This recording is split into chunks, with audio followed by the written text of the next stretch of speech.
ہم تمہیں اس لیے زندگی دیتے ہیں، دنیا کی نعمتیں دیتے ہیں تاکہ ہم پرکھیں کدھر لگاتے ہو، قرآن پہ خرچ کرتے ہو یا رنڈی بازی پہ، قرآن اور ایمان پہ خرچ کرتے ہو یا شراب نوشی پہ، بدماشی پہ خرچ کرو گے یا میرے دین پہ خرچ کرو گے، یہ امتحان ہے۔ گزشتہ جمعے میں قرآن کریم کی سورۃ توبہ 10ویں پارے کی 2-3 آیتوں کا ترجمہ ذکر کیا تھا۔ حق سبحانہ و تعالی و تقدس چونکہ مالک کائنات ہے، خالق کائنات ہے، سارے جہان کا پالنہار ہے، پروردگار ہے، معبود برحق ہے، سب کی بگڑی بنانے والا ہے، اجڑوں کو بسانے والا ہے، بچھڑوں کو ملا دینے والا ہے، بادشاہوں سے بھیک کے ٹکڑے منگوا دینے والا ہے، فقیروں کو تخت شاہین پہ بٹھا دینے والا ہے، بڑی بے نیاز ذات ہے اس کی۔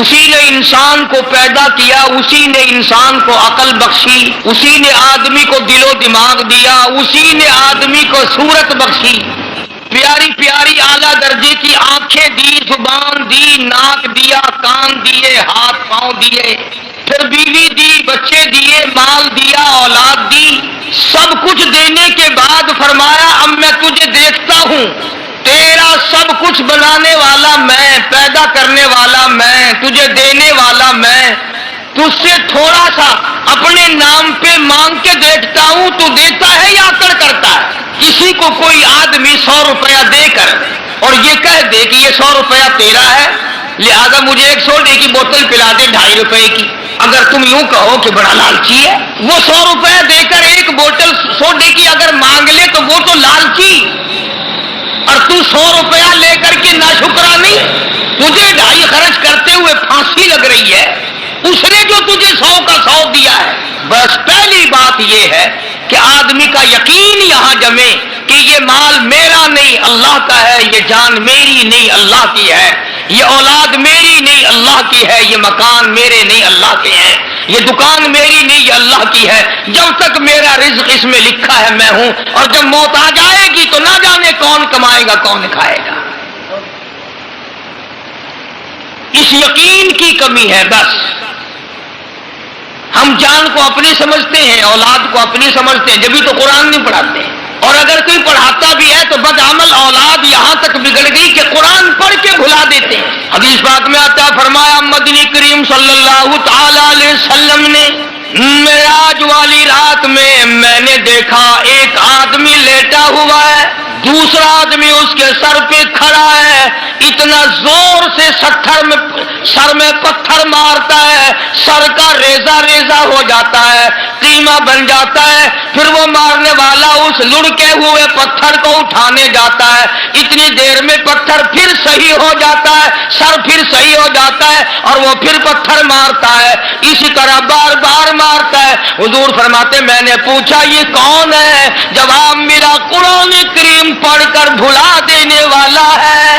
ارشاد فرمایا محمد عربی صلی اللہ تعالی علیہ وسلم نے میں نے معراج والی رات میں دیکھا ایک آدمی لہو کی خون کی ندی میں نہر میں کھڑا ہے، دوسرا آدمی پتھر لیے ہوئے کنارے پہ کھڑا ہے، وہ لہو کی نہر سے نکلنا چاہتا ہے، کنارے کے قریب آتا ہے، وہ کنارے پہ کھڑا ہونے والا اس زور سے پتھر مارتا ہے وہ پہلی جگہ واپس لوٹ جاتا ہے، پھر یوں ہی ہو رہا پھر یوں ہی ہو رہا ہے۔ پوچھا یہ کون ہے؟ جواب ملا یہ میری امت کا سود کھانے والا ہے۔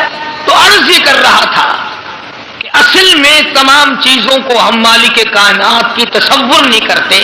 اگر یہ خیال ہو کہ یہ دل میرا نہیں تو اس دل میں اللہ کو بسایا جائے۔ سبحان اللہ، حدیث قدسی ہے، ارشاد ہے حضور اکرم صلی اللہ علیہ وسلم کا کہ اللہ پاک یوں فرماتے ہیں میرے بندے میں تختوں پہ نہیں سما سکتا، میں کرسیوں پہ نہیں سما سکتا، میں چاند اور سورج اور ستاروں میں نہیں سما سکتا، میں آسمانوں میں نہیں سما سکتا، میں سدرۃ المنتہا میں نہیں سما سکتا، میں مومن کے دل میں سما سکتا ہوں۔ فرمایا مومن کا دل میرا عرش ہے، قلوب المؤمنین عرش او کما قال النبی صلی اللہ علیہ وسلم۔ فرمایا مومن کا دل میری قیام گاہ ہے، مومن کا دل میرے ٹھہرنے کی جگہ ہے، مومن کا دل میرا آرام کرنے کی جگہ ہے۔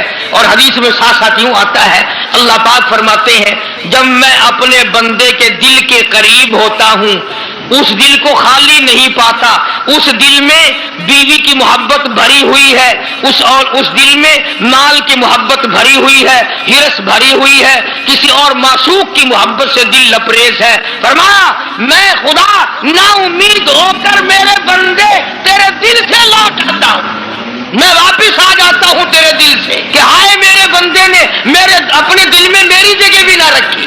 تو خداوند عالم نے اسی طرح سے یہ مال دولت بنایا اور فرمایا، حق سبحانہ و تعالیٰ نے فرما دیا کہ میرے بندے یہ سب کچھ میرا ہے، میں لینے پہ آؤں تو کروڑوں کا صفایا 1 منٹ میں کر دوں، دینے پہ آؤں تو فقیروں کا ہاتھ پکڑ کے تخت شہنشاہی عطا کر دوں۔ مالک بن دینار سب کہہ دو رحمت اللہ علیہ، مشہور اللہ والے بزرگ گزرے ہیں، یقین کی بات ہے ساری، بہت مشہور اللہ والے تھے، لوگ ساتھ ساتھ چلا کرتے تھے، پیر تھے بے شمار مریدوں کے۔ تو ایک جگہ سے جب گزرنے لگے تو بہت بڑا مجمع دیکھا، تو آپ نے کسی مرید سے فرمایا کہ دیکھ کے آؤ یہ حلقہ کیسا ہے، یہ مجمع کیسا لگا ہوا ہے۔ تو اس مرید نے معلومات کر کے آ کے بتلایا کہ جی شہزادہ جو ہے نا بادشاہ کا بیٹا، وہ اپنے لیے کوئی اعلیٰ درجے کا محل بنانا چاہتا ہے، اس کے لیے کوئی نقشہ بخشہ بن رہا ہے، اس لیے لوگ اکٹھے ہیں، اس لیے لوگ جمع ہیں کہ شاہی محل بن رہا ہے، بنانے کا پروگرام ہے، تجویز ہو رہی ہے۔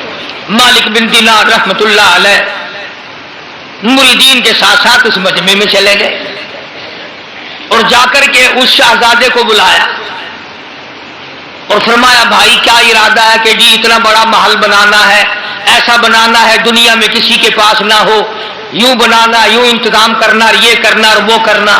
تو مالک بن دینار رحمت اللہ علیہ نے فرمایا کہ اس تیرے محل پہ جس کی تجویز ہے، جس کا پروگرام ہے، جس کا منصوبہ ہے، کتنے پیسے خرچ ہو جائیں گے؟ تو اس نے اس زمانے کے مطابق بتایا 2 لاکھ، 1 لاکھ، 4 لاکھ، کتنا کہ جت اندازہ ہے اتنا خرچ ہو جائے گا۔ مالک بن دینار رحمت اللہ علیہ نے ٹھنڈا سانس لیا اور فرمانے لگے بتا کتنے دنوں میں اس کے پورے ہو جانے کی امید ہے، تیار ہو جانے کی امید ہے، کمپلیٹ ہو جانے کی کتنے دنوں میں توقع ہے؟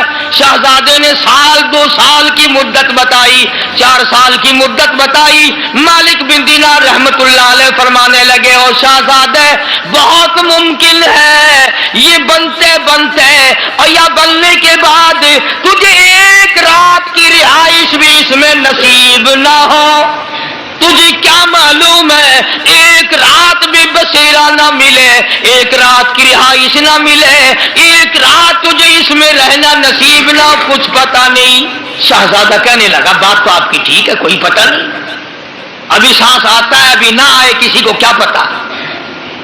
تو مالک بن دینار رحمت اللہ علیہ فرمانے لگے یہ جو تیرا 2-4 لاکھ روپیہ جو تو نے محل اور مکان اور بنگلے پہ بنانے کا پروگرام بنا رکھا ہے، منصوبہ بنا رکھا ہے، تجویز کر رکھی ہے، اللہ نام پہ مجھے دے دے، میں اس سے اعلیٰ درجے کا جنت میں محل کا وعدہ کرتا ہوں، میں اس سے کہیں اعلیٰ درجے کے جنت میں محل کا وعدہ کرتا ہوں، اور تو بھی عارضی، یہ محل بھی عارضی، یہ مکان بھی عارضی، یہ بنگلہ بھی عارضی، میں جہاں وعدہ کر رہا ہوں جنت بھی ابدی، محلات بھی ابدی، تو بھی ہمیشہ رہے، مکان بھی ہمیشہ رہے، جتنا تیرا پورا خرچ کرنے کا پروگرام ہے وہ سارا روپیہ مجھے دے دے۔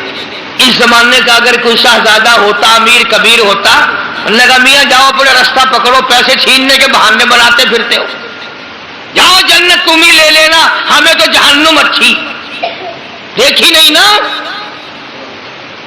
اس لیے کئی لوگ کہہ دیا کرتے جہنم ٹھیک ہے۔ فرمایا قیل ادخلوا ابواب جہنم، قیل ادخلوا ابواب جہنم خالدین فیہا فبئس مثوی المتکبرین۔ تمہیں کیا معلوم ہے جہنم کتنا برا ٹھکانہ ہے؟